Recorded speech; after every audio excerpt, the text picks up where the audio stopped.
ಶ್ರೀ ಕ್ಷೇತ್ರ ಯಡೂರದಲ್ಲಿ ಕಳೆದ 8-9 ವರ್ಷಗಳಿಂದ ಹಲವಾರು ಜೀರ್ಣೋದ್ಧಾರ ಕಾರ್ಯಗಳು ನಡೀತಾ ಬಂದಿದ್ದು, ಇತ್ತೀಚೆಗೆ ದೇವಸ್ಥಾನವನ್ನೇ ಕೇಂದ್ರವಾಗಿಟ್ಟುಕೊಂಡು ಮುಖಮಂಟಪ, ಸುತ್ತಕೋಳಿ, ಅನೇಕ ಗೋಪುರಗಳ ನವೀಕರಣವನ್ನು ಮಾಡೋದರ ಜೊತೆಗೆ ದಕ್ಷಿಣ ಮತ್ತು ಉತ್ತರ ರಾಜಗೋಪುರಗಳನ್ನು ನೂತನವಾಗಿ ನಿರ್ಮಾಣ ಮಾಡುವಂಥ ಕಾರ್ಯ ಆಗಿದೆ. ತಮಗೆಲ್ಲ ಗೊತ್ತಿದೆ, ಯಡೂರು ವೀರಭದ್ರೇಶ್ವರ ಕ್ಷೇತ್ರ ಒಂದು ಪವಿತ್ರವಾಗಿರುವಂಥ ಕ್ಷೇತ್ರ, ದಕ್ಷಿಣ ಕಾಶಿ ಎಂದೇ ಪ್ರಸಿದ್ಧಿಯನ್ನು ಪಡೆದುಕೊಂಡಿರುವಂಥ ಕ್ಷೇತ್ರ. ಕರ್ನಾಟಕ ಸೇರಿದಂತೆ ಮಹಾರಾಷ್ಟ್ರ, ಗೋವಾ ಮುಂತಾದ ಹಲವಾರು ರಾಜ್ಯಗಳ ಪ್ರತ್ಯೇಕ ಎಲ್ಲ ಜಿಲ್ಲೆಯಿಂದ ಭಕ್ತರು ಆ ಕ್ಷೇತ್ರಕ್ಕೆ ಆಗಮಿಸುವಂತಹ ಒಂದು ಪ್ರಸಿದ್ಧವಾಗಿರುವಂಥ ಕ್ಷೇತ್ರ. ಕಾರಣಾಂತರಗಳಿಂದ ಜೀರ್ಣೋದ್ಧಾರ ಆಗದೆ ನೆನೆಗುದಿಗೆ ಬಿದ್ದಿತ್ತು. ಈಗ ಸುಮಾರು 15-20 ವರ್ಷಗಳಿಂದ ಸಾಕಷ್ಟು ವಿಕಾಸ ಕಾರ್ಯಗಳು ನಡೆದು ಈಗ ದೇವಸ್ಥಾನವನ್ನೇ ಕೇಂದ್ರವಾಗಿಟ್ಟುಕೊಂಡು ಅಭಿವೃದ್ಧಿ ಕಾರ್ಯಗಳನ್ನು ಸಂಪನ್ನಗೊಳಿಸಲಾಗಿದೆ. ಆ ರಾಜಗೋಪುರಗಳ ಲೋಕಾರ್ಪಣೆಯ ಸಂದರ್ಭದಲ್ಲಿ ವೇದ, ಆಗಮ ಮತ್ತು ವಾಸ್ತುಶಾಸ್ತ್ರ ಈ 3 ಸಿದ್ಧಾಂತಗಳ ಒಂದು ಸಂಕೀರ್ಣವಾದ ಧಾರ್ಮಿಕ ವಿಧಿ ಅದು ಮಹಾಕುಂಭಾಭಿಷೇಕ. ಅದನ್ನು ಯಾವಾಗ ಮಾಡಲಾಗುತ್ತೆ ಅಂದರೆ, ಸಾಮಾನ್ಯವಾಗಿ 12 ವರ್ಷಕ್ಕೂ ಮಾಡುವಂಥ ಪದ್ಧತಿ ಆಗಮ ಶಾಸ್ತ್ರದ ಪ್ರಕಾರ, ಅಥವಾ ವ್ಯಾಪಕವಾಗಿ ದೇವಸ್ಥಾನದಲ್ಲಿ ಏನಾದರೂ ಜೀರ್ಣೋದ್ಧಾರ ಆಯಿತು ಅಂದರೆ ಆವಾಗಲೂ ಮಾಡುವಂಥ ವಿಧಿ ಇದೆ. ಜೊತೆಗೆ ಏನಾದರೂ ಅಹಿತಕರವಾದ ಘಟನೆಗಳು, ಅನಾಹುತಗಳು ದೇವಸ್ಥಾನದಲ್ಲಿ ಸಂಭವಿಸುವುದಲ್ಲ, ಆ ಸಂದರ್ಭದಲ್ಲಿಯೂ ಕೂಡ ಮಹಾಕುಂಭಾಭಿಷೇಕವನ್ನು ಮಾಡುವಂಥ ಪದ್ಧತಿ ಇದೆ. ಈಗ ವ್ಯಾಪಕವಾಗಿ ಜೀರ್ಣೋದ್ಧಾರ ನಡೆದಿರುವಂಥ ಈ ಸಂದರ್ಭದಲ್ಲಿ ಮಹಾಕುಂಭಾಭಿಷೇಕವನ್ನು ನೆರವೇರಿಸುವಂಥ ಯೋಜನೆಯನ್ನು ನಾವು ಹಾಕಿಕೊಂಡಿದ್ದೇವೆ. ಬಹುತೇಕ ಬೇರೆ ಬೇರೆ ಆಂಧ್ರ, ತಮಿಳು, ಕೇರಳ ಈ ಭಾಗದಲ್ಲಿ ಕುಂಭಾಭಿಷೇಕದ ಹೆಸರನ್ನು ನಾವು ಕೇಳ್ತೀವಿ. ಆದರೆ ಕರ್ನಾಟಕಕ್ಕೆ ಇದು ಹೊಸದು. ಆದರೆ ಆಗಮಶಾಸ್ತ್ರದ ಪ್ರಕಾರ ಇದನ್ನು ಮಾಡಬೇಕು. ಅದನ್ನು ಮಾಡೋಣದರಿಂದ ದೇವಸ್ಥಾನದಲ್ಲಿರುವಂಥ ಒಂದು ದೈವಿ ಶಕ್ತಿ ವೃದ್ಧಿಗೊಳ್ಳೋದರ ಜೊತೆಗೆ ಆ ದೇವರಲ್ಲಿರುವಂತಹ ದೇವತಾ ಮೂರ್ತಿಗಳಲ್ಲಿರುವಂತಹ ಲೋಕ ಕಲ್ಯಾಣಕಾರಕ ಶಕ್ತಿ ಏನಿರುತ್ತಲ್ಲ, ಅದು ಕೂಡ ಸಾಕಷ್ಟು ವ್ಯಾಪಕಗೊಂಡು ಲೋಕ ಕಲ್ಯಾಣ ಉಂಟಾಗುತ್ತೆ ಅನ್ನುವಂಥದ್ದನ್ನು ಶಾಸ್ತ್ರದಲ್ಲಿ ಹೇಳಲಾಗಿದೆ. ಇಂತಹ ಮಹಾಕುಂಭಾಭಿಷೇಕವನ್ನು ಬರುವ ಮಾರ್ಚ್ 5 ಮತ್ತು 6ರಂದು ಹಮ್ಮಿಕೊಳ್ಳಲಾಗಿದೆ, ಶುಭ ಮುಹೂರ್ತವನ್ನು ನೋಡಿಕೊಂಡು. ಈ ಮಹಾಕುಂಭಾಭಿಷೇಕವನ್ನು ಕೇವಲ ಒಂದು ಧಾರ್ಮಿಕ ವಿಧಿಯಾಗಿ ಮಾತ್ರ ಮಾಡಲಾರ್ದೇ ಇದನ್ನೊಂದು ಸಾಮಾಜಿಕರಣಗೊಳಿಸಬೇಕು. ಇದಕ್ಕೆ ಸಾಮಾಜಿಕವಾದ ಒಂದು ಸ್ಪರ್ಶವನ್ನು ಕೊಡಬೇಕು ಅನ್ನೋ ಉದ್ದೇಶವನ್ನು ಇಟ್ಕೊಂಡು ಅದರ ಪೂರ್ವಭಾವಿಯಾಗಿ ಸುಮಾರು 51 ದಿನಗಳ 10 ಹಲವು ಕಾರ್ಯಕ್ರಮಗಳನ್ನು ನಾವು ಆಯೋಜನೆ ಮಾಡಿಕೊಂಡಿದ್ದೀವಿ. ಅದರ ಪ್ರಮುಖ ಭಾಗವಾಗಿ ಇದೀಗ ಜಾತ್ರಾ ಮಹೋತ್ಸವ ಅಲ್ಲಿ ಪ್ರಾರಂಭವಾಗಿದೆ. 19ನೇ ತಾರೀಕಿಗೆ ಮಹಾರಥೋತ್ಸವ ನಡೆದು ಜಾತ್ರಾ ಮಹೋತ್ಸವ ಸಂಪೂರ್ಣಗೊಳ್ಳುತ್ತದೆ. ಆಮೇಲೆ ಜನವರಿ 20ರಿಂದ ಫೆಬ್ರವರಿ 20ರವರೆಗೆ ಒಂದು ತಿಂಗಳ ಪರ್ಯಂತ ಬೆಳಗಾವಿ ಜಿಲ್ಲೆಯಾದ್ಯಂತ ಸಂಚಾರಿ ಧರ್ಮ ಜಾಗೃತಿ ಯಾತ್ರೆಯನ್ನು ನಾವು ಕೈಗೊಂಡಿದ್ದೇವೆ. ಇದರ ಸ್ವರೂಪ ಏನು ಅಂದರೆ, ಪ್ರತಿಯೊಂದು ಊರಿಗೂ ಕೂಡ ಬೆಳಗಾವಿ ಜಿಲ್ಲೆಯಲ್ಲಿ ಬರುವಂಥ ಅನೇಕ ತಾಲೂಕಾ, ಜಿಲ್ಲಾ ಮತ್ತು ಹೋಬಳಿ ಮುಂತಾದ ಅನೇಕ ಗ್ರಾಮಗಳನ್ನು ನಾವು ಆಯ್ಕೆ ಮಾಡಿಕೊಂಡು ಆ ಗ್ರಾಮಗಳಿಗೆ 5 ದಿನಗಳವಾಗಿರೋ ಒಂದು ಕಾರ್ಯಕ್ರಮವನ್ನು ನಿಗದಿ ಮಾಡಿ 3 ದಿನಗಳವರೆಗೆ, ಮೊದಲ 3 ದಿನಗಳವರೆಗೆ ಅನೇಕ ನುರಿತ ಮಠಾಧೀಶರು, ಶಾಸ್ತ್ರಿಗಳವರು ಹೋಗಿ ಆ ಊರಲ್ಲಿ ಬಿಡಾರು ಹೂಡಿ ಪ್ರವಚನವನ್ನು ನಡೆಸಿ ಓಣಿಗೆ ಮನೆ ಮನೆಗೆ ಭೇಟಿಯನ್ನು ಕೊಟ್ಟು ಭಕ್ತರಿಗೆ ಧರ್ಮದ ದಾರಿಯಲ್ಲಿ ನಡೆಯಲಿಕ್ಕೆ ಪ್ರೇರಣೆಯನ್ನು ಕೊಡೋದು, ಧರ್ಮದ ದೀಕ್ಷೆಯನ್ನು ಪಡೆದುಕೊಳ್ಳೋದಕ್ಕೆ ಅವರಿಗೆ ಪ್ರೋತ್ಸಾಹವನ್ನು ಕೊಡೋದು ಮಾಡಿ 3 ದಿನಗಳ ಕಾಲ ಸಂಘಟನೆಯನ್ನು ಮಾಡ್ತಾರೆ. 4ನೇ ದಿನ ಸ್ವತಃ ಜಗದ್ಗುರುಗಳವರೇ ಆ ಕಾರ್ಯಕ್ರಮಕ್ಕೆ ದಯಮಾಡಿಸಿ ಅವರೆಲ್ಲರಿಗೂ ಕೂಡ ಆಶೀರ್ವಚನವನ್ನು ನೀಡಿ ಧರ್ಮದ ದಾರಿಯಲ್ಲಿ ಸಾಗೋದಕ್ಕೆ ಅವರಿಗೆ ಒಂದು ಕರೆಯನ್ನು ಕೊಡುವಂತಹ ಕಾರ್ಯಕ್ರಮ. ಜೊತೆಗೆ 5ನೇ ದಿನ ಉಚಿತ ಸಾಮೂಹಿಕವಾಗಿರುವಂಥ ಲಿಂಗ ದೀಕ್ಷೆಯನ್ನು ಎಲ್ಲ ಭಕ್ತರಿಗೆ ಕೊಡಮಾಡಿ ವೀರಭದ್ರೇಶ್ವರ ಕ್ಷೇತ್ರದಲ್ಲಿ ನಡೆಯುವಂಥ ಈ ಕಾರ್ಯಕ್ಕೆ ತಾವೆಲ್ಲ ಬರಬೇಕು ಅನ್ನುವಂಥ ಕರೆಯನ್ನು ಭಕ್ತರಿಗೆ ಕೊಡಮಾಡೋದರ ಜೊತೆಗೆ ಭದ್ರಕಾಳಿ ವೀರಭದ್ರೇಶ್ವರ ತುಲಾಭಾರವನ್ನು ಕೂಡ ಪ್ರತಿ ಗ್ರಾಮಗಳಲ್ಲಿ ಆಯೋಜನೆ ಮಾಡುವಂಥ ಒಂದು ವಿಶಿಷ್ಟವಾದ ಕಾರ್ಯಕ್ರಮ ಇದೆ. ಹೀಗೆ ಒಂದು 5 ದಿನಗಳ ಪ್ಯಾಕೇಜನ್ನು ಪ್ರತಿಯೊಂದು ಊರಿಗೂ ನಿಗದಿ ಮಾಡಿಕೊಂಡು ಜನವರಿ 20ರಿಂದ ಫೆಬ್ರವರಿ 20ರವರೆಗೆ ಅನೇಕ ತಾಲೂಕಾ ಕೇಂದ್ರ ಮತ್ತು ಹೋಬಳಿ ಕೇಂದ್ರ ವೀರಭದ್ರೇಶ್ವರನ ಭಕ್ತರ ಸಂಪರ್ಕ ಇರುವಂಥ ಗ್ರಾಮ ನಗರಗಳನ್ನು ಆಯ್ಕೆ ಮಾಡಿಕೊಂಡು ಈ ಧರ್ಮ ಜಾಗೃತಿ ಯಾತ್ರೆಯನ್ನು ನಾವು ಸಂಪನ್ನಗೊಳಿಸ್ತಾ ಇದ್ದೇವೆ. ಈ ಧರ್ಮ ಜಾಗೃತಿ ಯಾತ್ರೆ ಬರುವ 20ನೇ ತಾರೀಕಿನ ದಿನ ಸಂಜೆ 5 ಗಂಟೆಗೆ ಬೆಳಗಾವಿ ಜಿಲ್ಲಾ ಕೇಂದ್ರದಿಂದಲೇ ಪ್ರಾರಂಭವಾಗುತ್ತದೆ. ಈ ಸಮಾರಂಭ ಪ್ರಾರಂಭದಲ್ಲಿ ರಾಣಿ ಚೆನ್ನಮ್ಮ ವೃತ್ತದಿಂದ ಗಾಂಧಿ ಭವನದವರೆಗೆ ಒಂದು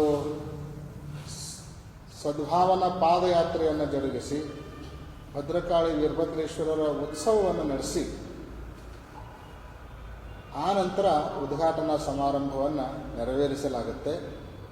ಈ ಸದ್ಭಾವನಾ ಪಾದಯಾತ್ರೆಯಲ್ಲಿ ಉತ್ಸವದಲ್ಲಿ ಬೆಳಗಾವಿ ಜಿಲ್ಲೆಯಲ್ಲಿ ಬರುವಂತಹ ಎಲ್ಲ ಮಠಾಧೀಶರು ಮತ್ತು ಸಚಿವರು, ಮಾಜಿ ಸಚಿವರು, ಶಾಸಕರು, ಸಂಸದರು ಸೇರಿದಂತೆ ಅನೇಕ ಜನ ಗಣ್ಯರು ಇದರಲ್ಲಿ ಪಾಲ್ಗೊಳ್ಳಲಿದ್ದಾರೆ.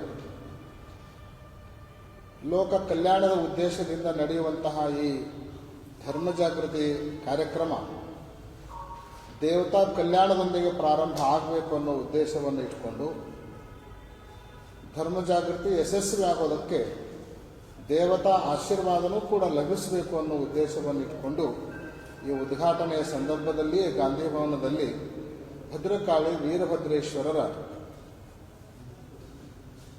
ಕಲ್ಯಾಣೋತ್ಸವವನ್ನು ಕೂಡ ಆಯೋಜಿಸುವಂತಹ ಯೋಜನೆಯನ್ನು ನಾವು ಹಾಕಿಕೊಂಡಿದ್ದೇವೆ. ಇದು 20ನೇ ತಾರೀಕಿನ ದಿವಸ ನಡೆಯುವಂಥ ಕಾರ್ಯಕ್ರಮ. ಆಮೇಲೆ ಮರುದಿನ ಬೆಳಗ್ಗೆ 21ನೇ ತಾರೀಕಿನ ದಿವಸ ಉಚಿತ ಸಾಮೂಹಿಕ ಲಿಂಗ ದೀಕ್ಷೆಯನ್ನು ಈ ಭಾಗದ ಎಲ್ಲ ಜನರಿಗೆ ನೀಡುವಂಥ ಕಾರ್ಯಕ್ರಮ ಇರುತ್ತೆ. ಈ 2 ದಿನಗಳ ಕಾರ್ಯಕ್ರಮದಲ್ಲಿ ಬಂದಿರುವಂಥ ಭಕ್ತರಿಗೆ ಪ್ರಸಾದ ವ್ಯವಸ್ಥೆಯನ್ನು ಕೂಡ ಮಾಡಲಾಗಿದೆ. ಈ ಕಾರ್ಯಕ್ರಮವನ್ನು ಈ ಭಾಗದ ಸಚಿವರಾಗಿರುವಂತಹ ಲಕ್ಷ್ಮೀ ಹೆಬ್ಬಾಳ್ಕರ್ ಅವರು ಉದ್ಘಾಟನೆ ಮಾಡಲಿದ್ದಾರೆ. ಎ.ಬಿ. ಪಾಟೀಲ್ರವರು ಮಾಜಿ ಸಚಿವರು ಸಮಾರಂಭದ ಅಧ್ಯಕ್ಷತೆಯನ್ನು ವಹಿಸಿಕೊಳ್ಳಲಿದ್ದಾರೆ. ಸತೀಶ್ ಜಾರಕಿಹೊಳಿ ಮುಂತಾಗಿರುವಂತಹ ಸಚಿವರು, ರಾಜಕೀಯ ಧುರೀಣರು ಈ ಕಾರ್ಯಕ್ರಮದಲ್ಲಿ ಪಾಲ್ಗೊಳ್ಳಲಿದ್ದಾರೆ. ಆಮೇಲೆ ಅನೇಕ ಮಠಾಧೀಶರು, ಈಗಾಗಲೇ ಹೇಳಿದಂತೆ ಜಿಲ್ಲೆಯಲ್ಲಿ ಬರುವಂತಹ ಎಲ್ಲ ಮಠಾಧೀಶರು ಈ ಕಾರ್ಯಕ್ರಮದಲ್ಲಿ ಪಾಲ್ಗೊಳ್ಳುವಂತಹ ಒಂದು ನಿರೀಕ್ಷೆ ಇದೆ. ಈ ಕಾರ್ಯಕ್ರಮದ ಜೊತೆಗೆ 20ರಿಂದ ಉದ್ಘಾಟನೆಗೊಳ್ಳುವಂತಹ ಈ ಕಾರ್ಯಕ್ರಮದ ನಂತರ 21ರಿಂದ ಮುಂದೆ ಬೈಲ್ಹೊಂಗಲ, ಸೌದತ್ತಿ, ಗೋಕಾಕು, ಸಂಕೇಶ್ವರ ಹೀಗೆ ಅನೇಕ ಗ್ರಾಮಗಳನ್ನು ಸಂಚರಿಸ್ತಾ ಫೆಬ್ರವರಿ 20ರವರೆಗೆ ಈ ಧರ್ಮ ಜಾಗೃತಿ ಯಾತ್ರೆ ಸಂಪನ್ನಗೊಳ್ತದೆ. ಅದಾದ ನಂತರ ಶ್ರೀ ಕ್ಷೇತ್ರ ಯಡೂರದಲ್ಲಿ ದಾನಮ್ಮ ದೇವಿಯ ಪುರಾಣವನ್ನು ಹಮ್ಮಿಕೊಂಡು ಮಾರ್ಚ್ 1ರಿಂದ ಮಾರ್ಚ್ 6ರವರೆಗೆ ವಿಶೇಷ ಕಾರ್ಯಕ್ರಮಗಳನ್ನು ಈ ಹಿನ್ನೆಲೆಯಲ್ಲಿ ಹಮ್ಮಿಕೊಳ್ಳಲಾಗಿದೆ. ಒಟ್ಟಾರೆಯಾಗಿ ದಿನಾಂಕ ಮಾರ್ಚ್ 5 ಮತ್ತು 6ರಂದು ಈ ಮಹಾಕುಂಭಾಭಿಷೇಕ ಜರುಗಲಿದ್ದು ಅದರ ಪೂರ್ವಭಾವವಾಗಿ ಈ ಎಲ್ಲ ಕಾರ್ಯಕ್ರಮಗಳನ್ನು ಹಮ್ಮಿಕೊಳ್ಳಲಾಗಿದೆ. ಈ ಕಾರ್ಯಕ್ರಮಗಳಿಗೆ ನಾಡಿನ ಎಲ್ಲ ಮೂಲೆಗಳಿಂದ ಭಕ್ತ ಸ್ತೋಮ ಹರಿದು ಬರುವಂಥ ನಿರೀಕ್ಷೆ ಇದೆ. ಈಗಾಗಲೇ ಇದರ ಅಂಗವಾಗಿ ಮಹಾರಾಷ್ಟ್ರ, ಕರ್ನಾಟಕದ ಅನೇಕ ಜಿಲ್ಲೆಗಳಲ್ಲಿ ಕೂಡ ಜಗದ್ಗುರುಗಳವರು ಭೇಟಿ ಕೊಟ್ಟು ಭದ್ರಕಾಳಿ ವೀರಭದ್ರೇಶ್ವರನ ಭಕ್ತರನ್ನು ನಾವು ಆಹ್ವಾನಿಸಿ ಬಂದವರಾಗಿದ್ದೇವೆ. ಕರ್ನಾಟಕದಲ್ಲಿ ಒಂದು ರೀತಿ ಹೊಸದಾಗಿರುವಂತಹ, ಅಭೂತಪೂರ್ವವಾಗಿರುವಂತಹ, ಐತಿಹಾಸಿಕವಾಗಿರುವಂತಹ ಒಂದು ಧಾರ್ಮಿಕ ಸಮಾರಂಭ ಇದಾಗಿದ್ದು, ಇದರಲ್ಲಿ ಎಲ್ಲ ಭಕ್ತರು ಪಾಲ್ಗೊಳ್ಳಬೇಕು. ಆಗಮ ಸಿದ್ಧಾಂತದ ಪ್ರಕಾರ ಈ ಮಹಾಕುಂಭಾಭಿಷೇಕದಲ್ಲಿ ಯಾವ ಭಕ್ತರು ಪಾಲ್ಗೊಳ್ತಾರೋ, ಯಾವ ಭಕ್ತರು ಅದನ್ನು ಕಣ್ತುಂಬ ನೋಡ್ತಾರೋ ಅವರಿಗೆ ದೇವತಾ ದರ್ಶನದಷ್ಟೇ ಪುಣ್ಯ ಸಿಗುತ್ತೆ ಅನ್ನುವಂತಹ ಒಂದು ಫಲವನ್ನು ಆಗಮಗಳಲ್ಲಿ ಹೇಳಲಾಗಿದೆ. ಅದಕ್ಕೆ ನಾಡಿನ ಎಲ್ಲ ಭಕ್ತರು ಕೂಡ ಇದರಲ್ಲಿ ಪಾಲ್ಗೊಳ್ಳಬೇಕು. ಧರ್ಮವಂತರಾಗಿ ಧರ್ಮದ ದಾರಿಯಲ್ಲಿ ನಡೀತಾ ಈ ಧಾರ್ಮಿಕ ಕಾರ್ಯಕ್ರಮಕ್ಕೆ ಅವರು ಬರಬೇಕು ಅನ್ನೋ ಉದ್ದೇಶವನ್ನು ಇಟ್ಟುಕೊಂಡೇನೆ ಧರ್ಮ ಜಾಗೃತಿ ಸಂಚಾರಿ ಯಾತ್ರೆಯನ್ನು ಕೂಡ ಜಗದ್ಗುರುಗಳವರು ಅಂದ್ಕೊಂಡಿದ್ದಾರೆ. ಅದು 70ರಂದು ಬೆಳಗಾವಿಯಿಂದಲೇ ಪ್ರಾರಂಭ ಆಗುತ್ತೆ. ಈ ಸಂದರ್ಭದಲ್ಲಿ ಎಲ್ಲ ಭಕ್ತರು ಬರಬೇಕು ಅನ್ನುವಂಥ ಕರೆಯನ್ನು ಕೊಟ್ಟು ನಮ್ಮ ಸುದ್ದಿಗೋಷ್ಠಿಯನ್ನು ಈ ಮೂಲಕ ನಾವು ಪೂರ್ಣಗೊಳಿಸ್ತಾ ಇದ್ದೇವೆ. ರೂಟ್ ಮ್ಯಾಪ್ ಇದೆ, ಅದನ್ನು ಕೇವಲ ಈಗ ಹೆಸರಷ್ಟು ಕೊಟ್ಟಿವಿ ನಿಮಗೆ ಆ ಲಿಸ್ಟಲ್ಲಿ. ಅದು ಯಾವ ಡೇಟ್ಗೆ ಏನು ಅನ್ನೋದನ್ನು ಕಳಿಸಿಕೊಡ್ತೀವಿ ನಾವು.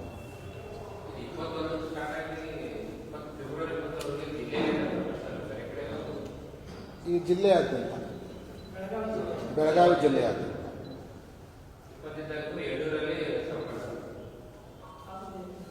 ಹಾಂ, 2 ಸಂಪನ್ನ ಆಗುತ್ತೆ. ಸಂಪನ್ನ ಅಂದ್ರೆ ಅದು ಧರ್ಮ ಜಾಗೃತಿ ಯಾತ್ರೆ ಸಂಪನ್ನ ಆಗುತ್ತೆ. ಅಲ್ಲಿ ಪೂರ್ವಭಾವಿ ಪ್ರವಚನ, ದಾನಮನ ಪುರಾಣ ಪ್ರಾರಂಭ ಆಗುತ್ತೆ.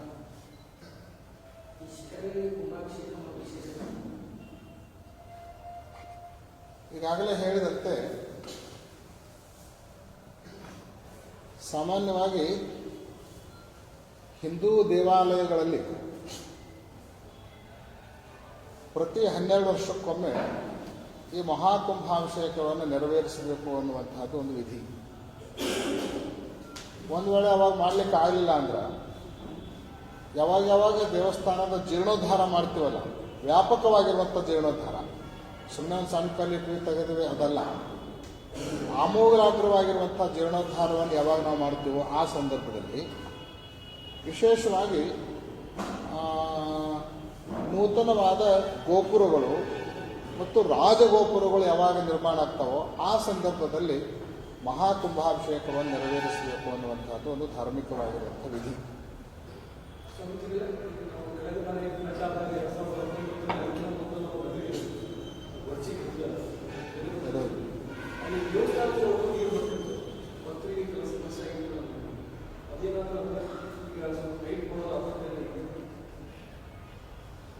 ಆ್ಯಕ್ಚುಲಿ ಅದು ಪೌರಾಣಿಕ ಹಿನ್ನೆಲೆಯ ಪ್ರಕಾರ ದಕ್ಷ ಬ್ರಹ್ಮ ಯಜ್ಞ ಮಾಡಿರುವಂಥ ಸ್ಥಳವೇ ಯಡೂರು ಅನ್ನುವಂತಹ ಐತಿಹ್ಯ ಆ ಕ್ಷೇತ್ರದ ಹಿನ್ನೆಲೆಯಲ್ಲಿದೆ. ಆ ಕಾರಣಕ್ಕಾಗಿಯೇ ಈಗಲೂ ಕೂಡ ಆ ದೇವಸ್ಥಾನ ಯಜ್ಞಕುಂಡದ ಆಕೃತಿಯಲ್ಲೇ ನಮಗೆ ನೋಡಲಿಕ್ಕೆ ಸಿಗ್ತದೆ. ಸಾಮಾನ್ಯವಾಗಿ ಯಜ್ಞಕುಂಡವನ್ನು ತೆಗಿನಲ್ಲೇ ಮಾಡಿರ್ತಾರೆ. ದಕ್ಷ ಬ್ರಹ್ಮ ಇಲ್ಲೇ ಯಜ್ಞವನ್ನು ನಡೆಸಿದ್ದ. ನಾವು ನಿಮಗೆ ಆಶ್ಚರ್ಯ ಅನಿಸ್ಬೋದು, ಆ ಗರ್ಭಾಲಯದ ಸುತ್ತಮುತ್ತ ಸುತ್ತಪೋಳಿ ಅಂತಿದೆ. ಆ ಪೋಳಿಯನ್ನು ನಾವೆಲ್ಲ ಎಸ್ಕಾವೇಷನ್ ಮಾಡಿ ತೆಗೆದು ಹಾಕೋ ಕಾಲಕ್ಕೆ ಭಾಳಷ್ಟು ಆಳವಾಗಿ ನಾವು ಎಸ್ಕಾವೇಷನ್ ಮಾಡಿದ್ವಿ. ಸಾಮಾನ್ಯವಾಗಿ ತೆಗೆದಂತೆ ಮಣ್ಣು ಹೊರಡಬೇಕು, ಇಲ್ಲ ಕಲ್ಲು ಬರಬೇಕು, ಗರಸು ಬರಬೇಕು. ಆ ದೇವಸ್ಥಾನದ ಸುತ್ತಮುತ್ತ ನಾವು ಎಸ್ಕಾವೇಷನ್ ಮಾಡಿದಂಗೆ ಕೆಳಗೆ ಹೋದಂಗೆ ಬೂದಿ ಸಿಕ್ತು ನಮಗೆ. ಬೂದಿ ಸಿಕ್ಕಿದ್ದು ಸಾಕ್ಷಿ ಏನು ಅಂದ್ರೆ ಒಂದು ಕಾಲಕ್ಕೆ ಅಲ್ಲಿ ಎದ್ದು ನಡೆದಿರುವಂತಹದ್ದು ಸತ್ಯ ಅನ್ನೋದಕ್ಕೆ ಅದು ಒಂದು ಪುರಾವೆ. ಅದನ್ನು ಪ್ರತ್ಯಕ್ಷ ನಮ್ಮ ಕಣ್ಣಿಂದ ನೋಡಿದ್ದೇವೆ. ಆ ಹಿನ್ನೆಲೆ ಅದು ತೆಗ್ಗಿನಲ್ಲೇ ಇರೋಣದರಿಂದ ಫ್ಲಡ್ ಬಂದಾಗ ಸಹಜವಾಗಿ ಮೊದಲು ಗುಡ್ಯಾಗ ಬರುತ್ತಾ, ಆಮೇಲೆ ನೀರು ಊರೊಳಗೆ ಬರುವಂತಹದ್ದು. ಇನ್ನು ಅದು ಬರಲಾರ್ದಂಗೆ ಏನಾದರೂ ಮಾಡಬೇಕು ಅಂತ ಯೋಜನೆ ಹಾಕೋದಾದ್ರೆ ಕೂಡಲ ಸಂಗಮದಲ್ಲಿ ಹೆಂಗೆ ಮಾಡಿರಲ್ಲ ಆ ರೀತಿ ಅದನ್ನು ಮಾಡಿ ಉಳಿಸ್ಕೊಳ್ಬೇಕೆ ಹೊರತು ಅದನ್ನು ಎತ್ತರದಲ್ಲಿ ತೊಗೊಂಡು ಮೇಲ್ ತೊಗೊಂಡು ಕಟ್ಟಲಿಕ್ಕೆ ಒತ್ತಕ್ಕೆ ಸಾಧ್ಯ ಆಗದೆ ಇರುವಂಥ ಸಂಗತಿ.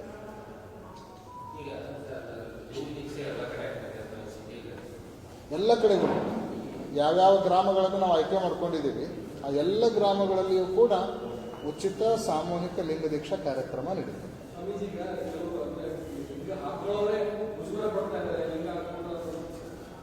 ಸಂದರ್ಭಗಳಲ್ಲಿ ಲಿಂಗ ದೀಕ್ಷೆ ಜಾಗೃತಿ ಆಗುತ್ತೆ. ಅದ ಉದ್ದೇಶದಲ್ಲಿ ನಾವು ಸಣ್ಣ ಪುಟ್ಟ ಪ್ರಾರಂಭವನ್ನು ಮಾಡಿದ್ದೇವೆ. ಯಾಕಂದರೆ ಒಂದು ತಿಂಗಳಲ್ಲಿ ಇದು ಮುಗಿಯೋದಿಲ್ಲ ಅನ್ನೋ ಕಾರಣಕ್ಕಾಗಿ ಅನೇಕ ಗ್ರಾಮಗಳನ್ನು ಈ ಮುಂಚೆಯೂ ಕೂಡ ನಾವು ಮಾಡ್ಕೊಂಡು ಹೋಗುವಂತಹ ಪ್ರಯತ್ನವನ್ನು ಮಾಡಿದ್ದೇವೆ. ಕೆಲವು ಕಡೆಗೆ 900, 600, 800, 400, 500 ಹೀಗೆಲ್ಲ ಭಕ್ತರು ಉತ್ಸಾಹದಿಂದ ಬರ್ತಾ ಇದ್ದಾರೆ. ಭಕ್ತರಿಗೆ ಮನವರಿಕೆ ಮಾಡಿಕೊಡ್ಬೇಕಾಗಿರುವಂಥ ಅವಶ್ಯಕತೆ ಇದೆ. ನಾವು ಮೇಲಿಂದ ಮೇಲೆ ಹೇಳ್ತಾ ಇರ್ತೀವಿ ಏನು ಅಂದರೆ, ಇವತ್ತು ಮಠಾಧೀಶರು ನಾವೆಲ್ಲ ಮಠ ಕಟ್ಟೋದು, ಶಿಕ್ಷಣ ಸಂಸ್ಥೆ ಕಟ್ಟೋದು, ಬರುವ ಭಕ್ತರಿಗೆ ಅನುಕೂಲತೆಗಾಗಿ ಬೇರೆ ಬೇರೆ ಕಟ್ಟಡಗಳನ್ನು ಕಟ್ಟೋದು ಇವೆಲ್ಲ ಸರಿ, ಇದನ್ನೆಲ್ಲ ಮಾಡಲೇಬೇಕು, ಕರ್ತವ್ಯ. ಅದರ ಜೊತೆಗೆ ಅದೆಲ್ಲಕ್ಕಿಂತಲೂ ದೊಡ್ಡ ಜವಾಬ್ದಾರಿ ಏನು ಅಂದರೆ ಎಲ್ಲರ ಕೊರಳ ಲಿಂಗ ಕಟ್ಟೋದು ಮಠಾಧೀಶರ ಪ್ರಮುಖವಾಗಿರುವಂಥ ಜವಾಬ್ದಾರಿ ಅಂತ ನಮ್ಮ ಅಭಿಪ್ರಾಯ. ಆ ಒಂದು ಕಾನ್ಸೆಪ್ಟ್ ಇಟ್ಕೊಂಡು ಇವತ್ತು ನಾವು ಒಂದು ಸಣ್ಣ ಪ್ರಯತ್ನವನ್ನು ಮಾಡಿದಾಗ ಭಕ್ತರು ಸಾಕಷ್ಟು ಅದಕ್ಕೆ ಸ್ಪಂದಿಸ್ತಾ ಇದ್ದಾರೆ. ಒಂದು ತಿಂಗಳು ಮುಗಿಯೋದ್ರೊಳಗನ ಒಂದು ಸುಮಾರು 20-25 ಸಾವಿರ ಜನರಿಗೆ ಲಿಂಗ ದೀಕ್ಷೆಯನ್ನು ನಾವು ಕಟ್ತೇವೆ ಅನ್ನುವಂಥ ಒಂದು ನಿರೀಕ್ಷೆ ನಮ್ಮದಿದೆ.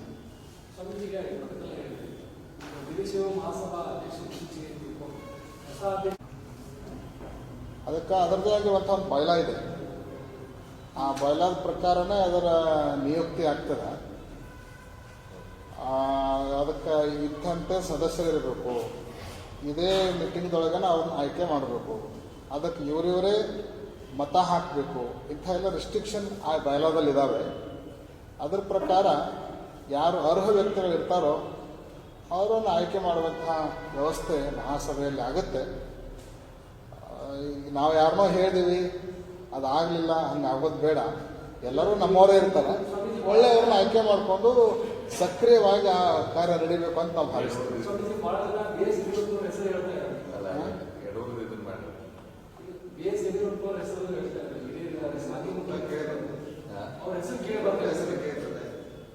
ಬಹಳಷ್ಟು ಜನರ ಹೆಸರು ಕೇಳಿ ಬರ್ತಾ ಇದೆ. ಯಡಿಯೂರಪ್ಪನವರು ಏನು ಆದರೆ ತಪ್ಪೇನಿಲ್ಲ, ಒಳ್ಳೆಯವರು, ಸಾಕಷ್ಟು ಸಾಮಾಜಿಕವಾಗಿ ಕೆಲಸ ಮಾಡಿದ್ದಾರೆ, ಸಮಾಜವನ್ನು ಗಟ್ಟಿಗೊಳಿಸುವಂಥ ಕಾರ್ಯವನ್ನು ಮಾಡಿದ್ದಾರೆ.